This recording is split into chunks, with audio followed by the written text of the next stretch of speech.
The EPA today awarded $20 billion in federal green grants for clean energy projects across the country. These green bank funding projects were created under the Inflation Reduction Act. Let's bring in Senior Advisor to the President for International Climate Policy, John Podesta. John, we appreciate your time and for stopping by America Decides. Tell me about the impact you believe this investment is going to make from the EPA and make it real and tangible for Americans. Well, thanks, Bob, and thanks for having me on. Look, this is a historic program. The Vice President and EPA Administrator Michael Regan were in North Carolina announcing $20 billion going to bring the benefits of clean energy, more efficient appliances, building retrofits to small businesses and individuals all across the country, but particularly to disadvantaged communities. Often bear the brunt of power plant and industrial pollution, but lack access to credit to be able to do something about it in their own homes and in their own businesses. So what this program does is provides financing through community development financial institutions so that they can benefit from these new advances in clean energy as well.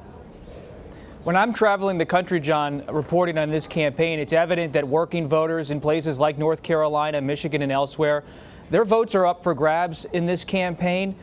Former President Trump and Republicans reaching out to them as well. What makes the Democratic approach, the Biden administration's approach on the climate in particular, different than what they're hearing from Republicans?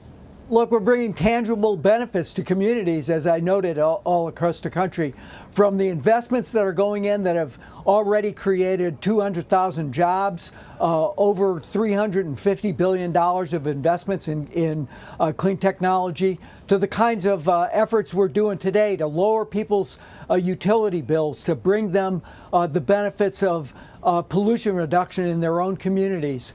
So it's very real, it's very tangible. It's the result of the Biden-Harris's commitment to tackling the climate crisis by investing in a cleaner economy and one that's working for all working Americans. And you know, I think as people feel that, they're going to understand that what the other side is offering is really just to go backwards and to stay in the pocket of fossil fuel industry. And I think that what we need to do is make sure they understand what this is doing for them individually. Is it a challenge sometimes, John, to talk about the Inflation Reduction Act and to remind people about the climate components of that legislation? Because frankly, sometimes when I'm talking to voters, they don't connect climate policy, green policy with what was passed in the IRA. You know, I think that's always been a challenge, which is to make the connection about investing in the future, investing in clean technology, seeing the kind of economic activity we're seeing around the country, and the direct effect on reducing emissions. Again, by transitioning to these clean technologies, I think it improves communities, it improves air quality, it improves public health, and most importantly, it reduces utility bills and helps people save money. What's the import of Vice President Harris being out front? Of course, the president is as well, but she's out there on the road talking about this program, touting what the administration's doing on climate policy. What should we make of that? What do you make of it? Look, the Vice President's been a fighter on the climate front since she was Attorney General in California, and she, of course, brings that passion to the White House and to the Vice Presidency. She's been particularly active on ensuring that low and moderate income people have access to credit and working with community development financial institutions to make sure that whether that's for housing or for, as I said, buying clean appliances, et cetera, that they have full access to credit. And that's why she's championed this program in particular. It's the first of its kind. It's really bringing down the cost for these clean technologies to people in their homes and in their small businesses.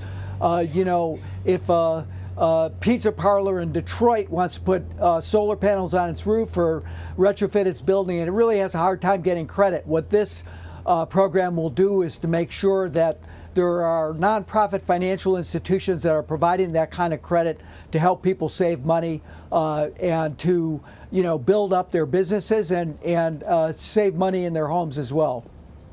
John, you're obviously a top advisor now to President Biden on the climate, but you've worn many hats in your career: Chief of Staff at the White House for President Clinton, Chair of the Clinton campaign in 2016, think tank work. You've been in so many different areas across the policy and political spectrum. When you step back and look at climate policy and climate politics, how do you really believe it's going to impact and influence this election? We hear it's a galvanizing issue for young voters. We see that in some polling. But how do you assess it as a veteran strategist and advisor? Look, I think, the president likes to say, when I hear climate, I hear jobs. I think he's made it central to the economic future of the country by making sure that the United States is leading the world in investment in clean energy technologies. We're seeing the effects of climate change all across the country. For those people who are denying it, you see the effect of these billion-dollar losses from forest fires, hurricanes, tornadoes, floods, droughts Southwest. But the question is, what are we going to do about it? And I think the president's provided the strongest answer of any political leader in the world, which is we're going to invest our way into a better future for the public. And I think that's a winning message across this political spectrum.